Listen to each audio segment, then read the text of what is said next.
RTI Live News. Ask for right.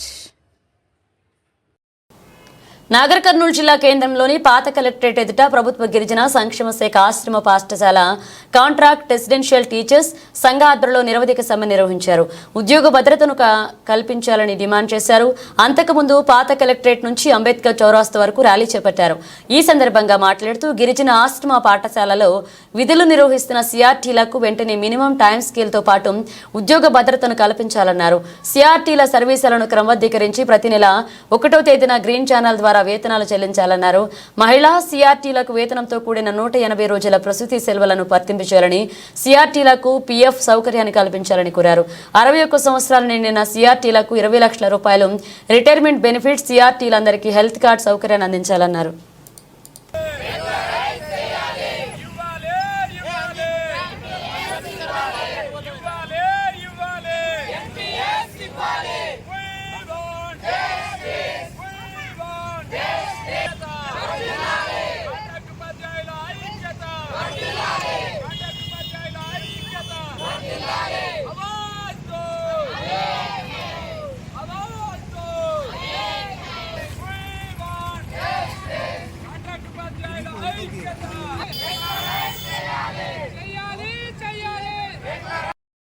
పాఠశాలలో గత 21 సంవత్సరాల నుండి ఇక్కడ పనిచేస్తున్నాం సార్.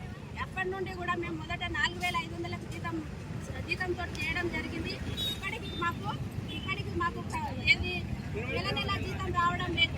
3 నెలలకు ఒకసారి, 4 నెలలకు ఒకసారి జీతం వస్తుంది. దీని మీద ఆధారపడి వచ్చినటువంటి మాకు ఎన్నో సమస్యలతో పోరాడుతున్నాం. సరైనటువంటి వృత్తిని సరిగా నిర్వహించలేకపోతున్నాం సార్. దీనివల్ల మాకు ఎంతో ఇబ్బంది కలుగుతుంది. ఇలాంటి పరిస్థితుల్లో మమ్మల్ని అందరినీ ఒక స్వేచ్ఛా వాతావరణాన్ని మాకు కల్పించి విద్యార్థులను మంచి ఉన్నతమైనటువంటి స్థితికి తీసుకెళ్లడానికి ఇలాంటి మాకు పరిస్థితి అవరోధంగా మారింది సార్. అందుకని మాకు సరైనటువంటి అవకాశాలను కల్పిస్తూ మా డిమాండ్లను నెరవేరుస్తూ మా క్రమబద్ధీకరించాలని కోరుకుంటూ ప్రభుత్వాన్ని వేడుకుంటూ మమ్మల్ని మా డిమాండ్స్ ను ప్రభుత్వం దృష్టికి తీసుకెళ్లి మా డిమాండ్స్ నెరవేర్చాలని కోరుకుంటున్నాను సార్. ఇక్కడ మీడియా మిత్రులకు మా యొక్క గిరిజన ఆశ్రమ పాఠశాలలో పనిచేస్తున్నటువంటి కాంట్రాక్ట్ ఉపాధ్యాయులు రాష్ట్ర వ్యాప్తంగా 1804 మంది ఉన్నాం సార్. మా యొక్క సమస్య గత 20 ఏళ్ల నుండి ఈ సమస్యగానే మారింది. ఉమ్మడి రాష్ట్రంలో ఆంధ్రప్రదేశ్ ఉన్నప్పటి నుండి ఒకసారి మమ్మలను కొంతమందిని రెగ్యులరైజేషన్ చేస్తామని ఉమ్మడి ఏపీ ఉన్నప్పుడు ఒక జీవో తీసుకొచ్చారు. ఆ జీవోను మళ్ళీ తుంగలో తొక్కి అప్పుడులోనే మళ్ళీ తెలంగాణ ఉద్యమం స్టార్ట్ అయింది. తెలంగాణ ఉద్యమం స్టార్ట్ అయిన తరుణంలో అనేక పోరాటాల్లో కాంట్రాక్ట్ ఉపాధ్యాయులు, ఆదివాసులు, గిరిజనులు, గోండులు, లంబాడీలు, అనేక కుల సంఘాలు ఈ సకల జనుల సమ్మెలో కానీ తర్వాత రీలనీర దీక్షలు కానీ పాల్గొని కాంట్రాక్టు అవుట్ సోర్సింగ్ లేకుండా మన రాష్ట్రం ఏర్పడితే మన యొక్క సమస్య సాల్వ్ అవుతుంది, మన యొక్క సమస్యను పరిష్కారం చేసుకోవచ్చు, మనమే పరిపాలించుకోవచ్చు అనే ఉద్దేశంతో 1200 మంది విద్యార్థులు బలిదానాలు చేసుకున్నారు. అప్పట్లో మేము అనేక పోరాటాలు పాల్గొన్నప్పటికీ కూడా మా యొక్క సమస్య పరిష్కారం అవుతుందని ముందుకెళ్ళాం.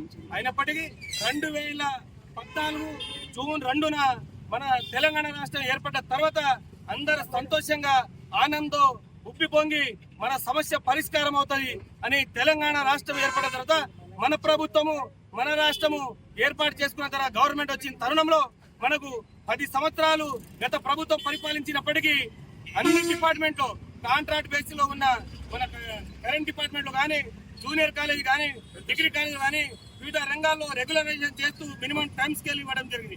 కానీ ఓన్లీ ప్రభుత్వ గిరిజన ఆశ్రమ పాఠశాల గోండు గిరిజనులు చదువుతున్న పాఠశాలలో ఉపాధ్యాయులు బోధిస్తున్న ఈ గిరిజన ఉపాధ్యాయులను రెగ్యులరైజేషన్ కాకుండా మినిమం టైం స్కేల్ ఉద్యోగ ఎటువంటి సమస్య పరిష్కరించకుండా గత ప్రభుత్వాలు పోయినాయి.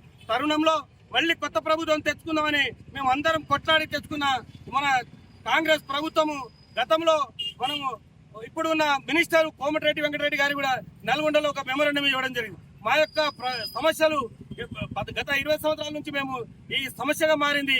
కాబట్టి మమ్మలను ట్రైబల్ హాస్టల్లో చేస్తున్నట్టు మా గిరిజన ఉపాధ్యాయులందరినీ రెగ్యులరైజేషన్ చేయాలి, మినిమం టైం స్కేల్ ఇవ్వాలంటే ఖచ్చితంగా మన ప్రభుత్వం రాగానే మీ యొక్క గిరిజనుల యొక్క ఆశ్రమ పాఠశాల చేస్తున్న 1800 మంది అందరినీ రెగ్యులరైజ్ చేసే బాధ్యత నాది అని అప్పటి మాజీ మినిస్టర్, ఇప్పుడు ప్రస్తుతం మినిస్టర్ కోమటిరెడ్డి వెంకటరెడ్డి మాట ఇవ్వడం జరిగింది.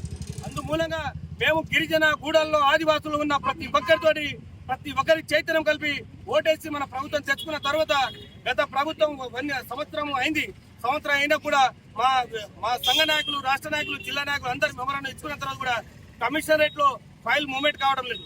మూవ్ కాకపోవడం, గతంలో టీఆర్ఎస్ ప్రభుత్వం ఉన్నప్పుడు 229 మెంబర్స్ ను ఒక జియో ప్రకారం 16 జియో నెంబర్ ప్రకారం రెగ్యులరైజ్ చేస్తామని ముందుకు తీసుకొచ్చి ఫైల్ పెట్టినప్పుడు కూడా ఇప్పుడు మళ్ళీ ఒక హైకోర్టులో ఒక తీర్పు వచ్చిందని ఈ మీ 229 మంది ఈ క్యాన్సల్ అని మళ్ళీ ముందుకు తీసుకొచ్చాడు. సో కాబట్టి ఈ రాష్ట్ర వ్యాప్తంగా సమ్మె మేము చేస్తున్న న్యాయమైన డిమాండ్ ఏంటంటే మా యొక్క ఉద్యోగ భద్రత కల్పిస్తూ మినిమం టైం స్కేల్ తక్షణమే ప్రకటించాలి, మళ్ళీ మాకు సర్వీస్ రూల్స్ ను నియమించాలి. గత ఎప్పుడైతే ఇప్పుడు మేము చేసుకున్నటువంటి ఇప్పుడు అన్ని రంగాల్లో గ్రీన్ ఛానల్ ద్వారా 1వ తేదీ నాడు మనకు జీతాలు చెల్లించే విధంగా చొరవ తీసుకోవాలి ప్రభుత్వము. మహిళా సిఆర్టీలకు ప్రసూతి సెలవులు 180 రోజులు మన సెలవులు ఇవ్వకుండా వాళ్ళకు జీతం చెల్లించాలి. అదేవిధంగా 61 సంవత్సరాల నిండిన ఉపాధ్యాయులందరికీ మాకు ట్రీట్మెంట్ 20 లక్షలు అందించాలని, అదేవిధంగా హెల్త్ కార్డు ఇవ్వాలని, పిఎఫ్ ఇవ్వాలని, వీటన్నింటినీ 8 డిమాండ్లతోటి ఈ రోజు రాష్ట్ర వ్యాప్తంగా మేము సమ్మె 6వ రోజు సాగుతుంది సార్. మేము నాగర్ కర్నూలు జిల్లా నుండి నిన్నటి నుంచి సమ్మె స్టార్ట్ చేసినాం.